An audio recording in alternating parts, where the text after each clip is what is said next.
ಅಮೆರಿಕದೊಂದಿಗೆ ಸೇರಿ ಒಟ್ಟು 9 ದೇಶಗಳು ರೌಂಡ್ ಟೇಬಲ್ ಹಾಕಿಕೊಂಡು ಮೀಟಿಂಗ್ ಮಾಡ್ಕೊಂಡಿವೆ. ಆ ಲಿಸ್ಟ್ ಅಲ್ಲಿ Japan, Australia, South Korea, UK, Israel ದೇಶಗಳೆಲ್ಲ ಇವೆ. ಅಲ್ಲಿ ನಡೀತಾ ಇರೋದು ಸಾಮಾನ್ಯ ವಿಷಯವಲ್ಲ.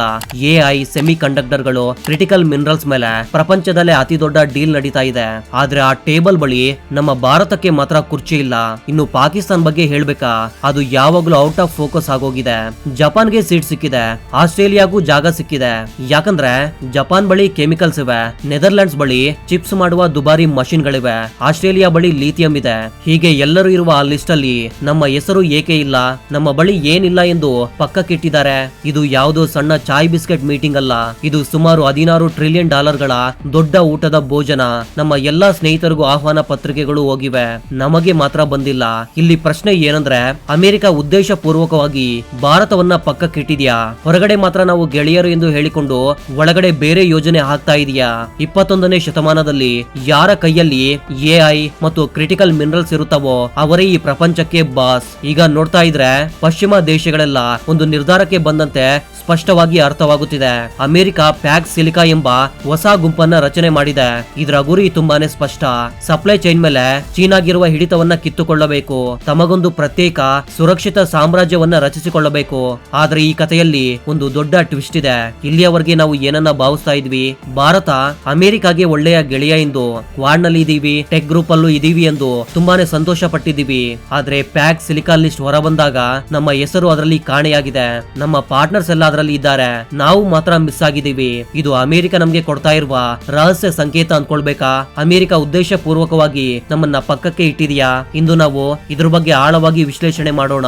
ಅದಕ್ಕಿಂತ ಮೊದಲು ನೀವು ನಮ್ಮ ಚಾನಲ್ಗೆ ಸಬ್ಸ್ಕ್ರೈಬ್ ಮಾಡದೇ ಇದ್ರೆ ತಕ್ಷಣವೇ ಸಬ್ಸ್ಕ್ರೈಬ್ ಮಾಡಿ ಹಾಗೂ ಕಾಮೆಂಟ್ ಸೆಕ್ಷನ್ ಅಲ್ಲಿ ಜೈ ಹಿಂದ್ ಎಂದು ಬರೆಯೋದನ್ನ ಯಾವುದೇ ಕಾರಣಕ್ಕೂ ಮರಿಬೇಡಿ. ಅಷ್ಟಕ್ಕೂ ವಿಷಯ ಅರ್ಥವಾಗಬೇಕಂದ್ರೆ ಸ್ವಲ್ಪ ಫ್ಲಾಶ್ ಬ್ಯಾಕ್ ಗೆ ಹೋಗೋಣ. ಮೊನ್ನೆ ನಮ್ಮ ಪ್ರಧಾನಿ ಮೋದಿ ಅವರು ಡೊನಾಲ್ಡ್ ಟ್ರಂಪ್ ಅವರೊಂದಿಗೆ ಫೋನ್ ನಲ್ಲಿ ಮಾತನಾಡಿದ್ರು. ಮೋದಿ ಅವರು ಟ್ವಿಟರ್ ಅಲ್ಲಿ ನನ್ನ ಪ್ರಿಯ ಮಿತ್ರ ಎಂದು ಟ್ವೀಟ್ ಮಾಡಿದ್ರು. ಎಲ್ಲವೂ ಕೂಲ್ ಆಗಿದೆ ಎಂದ್ಕೊಂಡ್ವು. ಆದ್ರೆ ಅಮೆರಿಕ ಕಡೆ ನೋಡಿ, ಅಲ್ಲಿಂದ ದೊಡ್ಡ ಸೌಂಡ್ ಏನೂ ಇಲ್ಲ. ಅವರ ಅಂಬಾಸಿಡರ್ ಏನೋ ಸಿಂಪಲ್ ಆಗಿ ಹೌದು ಅವರು ಮಾತನಾಡಿದ್ರು ಅಂತ ಹೇಳಿ ಸುಮ್ಮನಾದ್ರು. ವೈಟ್ ಹೌಸ್ ನಿಂದ ಪ್ರೆಸ್ ಮೀಟ್ ಇಲ್ಲ, ಹಡಾವುಡಿ ಇಲ್ಲ. ಸರಿ, ಏನೋ ಬಿಸ್ನೆಸ್ ಡೀಲ್ ಗಳಿಗಾಗಿ ಸಂಬಂಧ ಚೆನ್ನಾಗಿರುತ್ತೆ ಅಂತ ಅನ್ಕೊಳ್ತಾ ಇದ್ದ ಸಮಯದಲ್ಲಿ ಟ್ರಂಪ್ ಒಂದು ಮಾತನ್ನ ಹೇಳಿದ್ರು.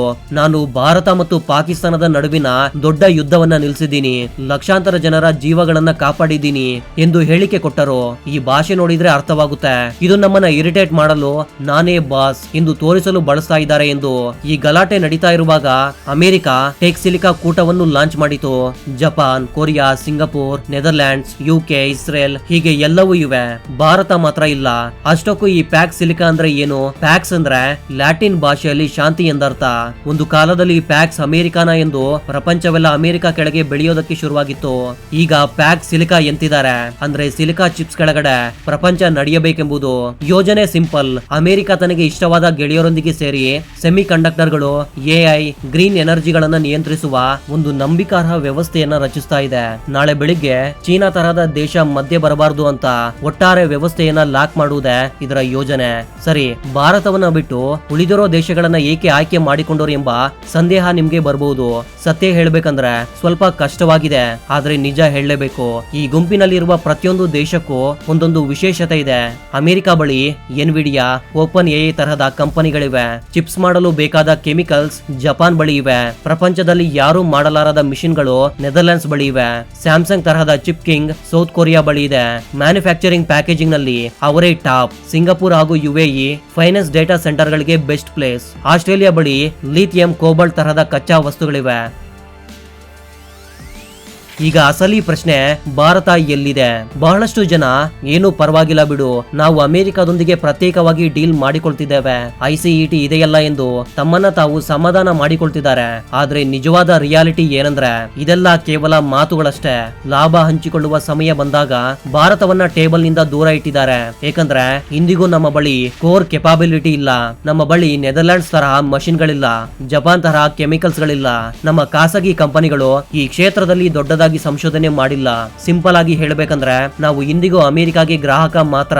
ಅವರಿಗೆ ನಮ್ಮ ಮಾರ್ಕೆಟ್ ಬೇಕು, ನಾವು ಅವರ ಎಐ ಅನ್ನ ಬಳಸಬೇಕು, ಡೇಟಾ ಕೊಡಬೇಕು, ಹಣವನ್ನ ಕೊಡಬೇಕು. ಅಷ್ಟೇ ಬಿಟ್ರೆ ನಾವು ಉತ್ಪಾದಕರಾಗಬಾರದು. ಭಾರತ ಮತ್ತೊಂದು ಚೀನಾ ಆಗುವುದು ಅವ್ರಿಗೆ ಸ್ವಲ್ಪನೂ ಇಷ್ಟವಿಲ್ಲ. ಈ ಗುಂಪು ಮುಂದಿನ 4 ವರ್ಷಗಳಲ್ಲಿ ಪ್ರಪಂಚ ಆರ್ಥಿಕತೆಗೆ $15.7 ಟ್ರಿಲಿಯನ್ ಸೇರಿಸಲಿದೆ. ಇದು ನಮ್ಮ ಆರ್ಥಿಕತೆಗಿಂತ ಹಲವು ಪಟ್ಟು ಹೆಚ್ಚು. ನಾವು ಇದರಲ್ಲಿ ಸೇರದೇ ಇದ್ರೆ ಟೆಕ್ನಾಲಜಿ ಹಾಗೂ ಇನ್ವೆಸ್ಟ್ಮೆಂಟ್ ರೇಸ್ ಅಲ್ಲಿ ಹಿಂದೆ ಬೀಳ್ತೀವಿ.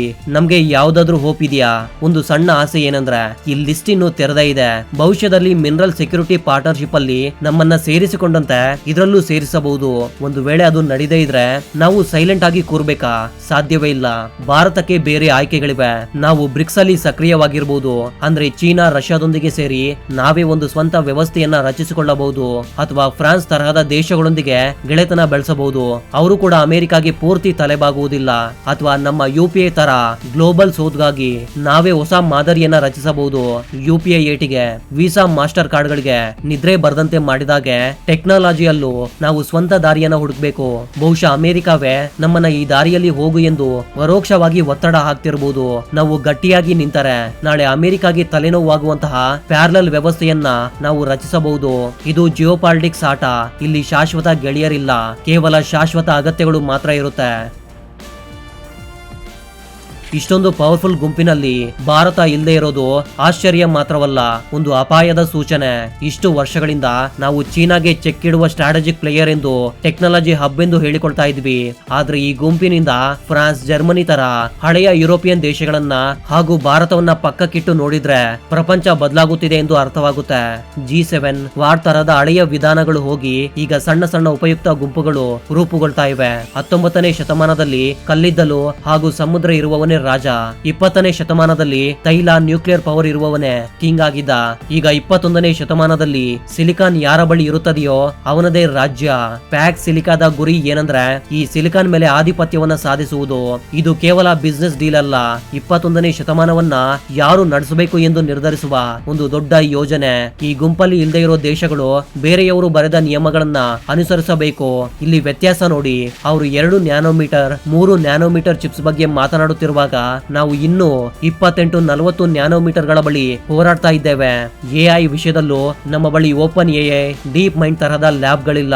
ಕಠಿಣ ಸತ್ಯ ಏನಂದ್ರೆ ಅವರು ನಮ್ಮನ್ನ AI ರಚನೆಕಾರನಾಗಿ ನೋಡ್ತಿಲ್ಲ, ಕೇವಲ ಡೇಟಾ ಎಂಟ್ರಿ ಮಾಡುವ ಕೂಲಿಗಳಾಗಿ ನೋಡ್ತಾ ಇದ್ದಾರೆ. ಭಾರತವನ್ನ ಪಕ್ಕಕ್ಕಿಟ್ಟಿದ್ದರಿಂದ ನಾಳೆ ಈ ಟೆಕ್ನಾಲಜಿ ನಿಯಮಗಳು ಹೇಗಿರಬೇಕು, ದರಗಳು ಹೇಗಿರಬೇಕು ಎಂಬುದರಲ್ಲಿ ನಮಗೆ ಯಾವುದೇ ಧ್ವನಿ ಇರೋದಿಲ್ಲ. ಇದು ತುಂಬಾನೇ ಅಪಾಯಕಾರಿ ವಿಷಯ. 20ನೇ ಶತಮಾನದಲ್ಲಿ ಅಮೆರಿಕ ಡಾಲರ್ ಮತ್ತು ಸ್ವಿಫ್ಟ್ ವ್ಯವಸ್ಥೆಯನ್ನ ಆಯುಧವಾಗಿ ಬಳಸಿದ ಹಾಗೆ ನಾಳೆ AI ಅನ್ನು ಆಯುಧವನ್ನಾಗಿ ಮಾಡಬಹುದು. ಅಮೆರಿಕ ಅಂದುಕೊಂಡರೆ ನಮ್ಮ ಕಂಪನಿಗಳಿಗೆ AI ಪ್ರವೇಶ ಕಡಿತಗೊಳಿಸಬಹುದು. ಆಗ ನಮ್ಮ ಸ್ಟಾರ್ಟ್ಅಪ್ ಗಳು ರಾತ್ರಿಗೆ ರಾತ್ರಿ ಮುಚ್ಚಿ ಹೋಗುತ್ತೆ. ಇದು ನಮಗೆ ಮಾತ್ರವಲ್ಲ, ಫ್ರಾನ್ಸ್ ಹಾಗೂ ಜರ್ಮನಿಗಳನ್ನ ಪಕ್ಕಕ್ಕಿಟ್ಟಿದ್ದು ಕೂಡ ಒಂದು ದೊಡ್ಡ ವಿಷಯವೇ. ಯುರೋಪ್ ನಲ್ಲೂ ಒಡಕು ಬರ್ತಾ ಇದೆ. ಅಮೆರಿಕಾಗೆ ಈಗ ಫ್ರಾನ್ಸ್, ಜರ್ಮನಿ ತರ ಸರ್ಕಾರಿ ತೊಡಕುಗಳಿರುವ ದೇಶಗಳಿಗಿಂತ UK ಇಂಟೆಲಿಜೆನ್ಸ್, ನೆದರ್ಲ್ಯಾಂಡ್ಸ್ ನ ಟೆಕ್ನಾಲಜಿ, ಏಷ್ಯಾ ದೇಶಗಳ ವೇಗದ ಮೇಲೆ ಹೆಚ್ಚು ನಂಬಿಕೆ ಬಂದಿದೆ. ಫ್ರಾನ್ಸ್ ಯಾವಾಗ್ಲೂ ನಮ್ಮ ದಾರಿ ರಹದಾರಿ ಎನ್ನುತ್ತೆ. ಇತ್ತ ಜರ್ಮನಿ ಚೀನಾ ಮೇಲೆ ತುಂಬಾನೇ ಅವಲಂಬಿತವಾಗಿ ಹೋಗಿದೆ. ಅದಕ್ಕೆ ಅವ್ರ ಮೇಲೆ ಅಮೆರಿಕಾಗೆ ನಂಬಿಕೆ ಹೋಗಿದೆ. ಬ್ರಸೆಲ್ಸ್ ಅಂದ್ರೆ EU ಪಕ್ಕಕ್ಕಿಟ್ಟು ನೇರವಾಗಿ ಲಂಡನ್ ನೊಂದಿಗೆ ಡೀಲ್ ಮಾಡಿಕೊಳ್ಳುವುದು ಹಾಗೂ ಯುರೋಪ್ ಅನ್ನ ದುರ್ಬಲಗೊಳಿಸುವುದೇ ಅಮೆರಿಕದ ಯೋಜನೆ. ಇದರ ಫಲಿತಾಂಶ ಏನು ಗೊತ್ತೇ? ರಷ್ಯಾ, ಭಾರತ, ಚೀನಾ ಅಂದ್ರೆ RIC ಮತ್ತೆ ಚೇತರಿಸಿಕೊಳ್ಳಬಹುದು.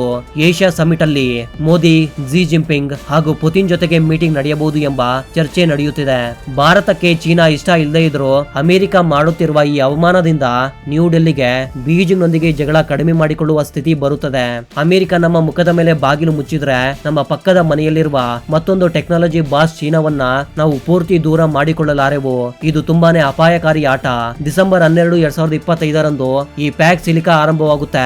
2ನೇ ಪ್ರಪಂಚ ಯುದ್ಧದ ನಂತರ ಇದ್ದ ಹಳೆಯ ದಿನಗಳು ಹೋದ ಹಾಗೆ ಈಗ ಪ್ರಪಂಚ ಟೆಕ್ನಾಲಜಿ ಆಧಾರದಲ್ಲಿ ಹೊಡೆದು ಹೋಗುತ್ತಿದೆ. ಒಂದು ಕಡೆ ಅಮೆರಿಕ ಹೈಟೆಕ್ ಗುಂಪ್, ಮತ್ತೊಂದು ಕಡೆ ಚೀನಾದ ಗುಂಪ್, ಮಧ್ಯದಲ್ಲಿ ಭಾರತ, ಬ್ರೆಜಿಲ್ ತರಹದ ದೇಶಗಳು.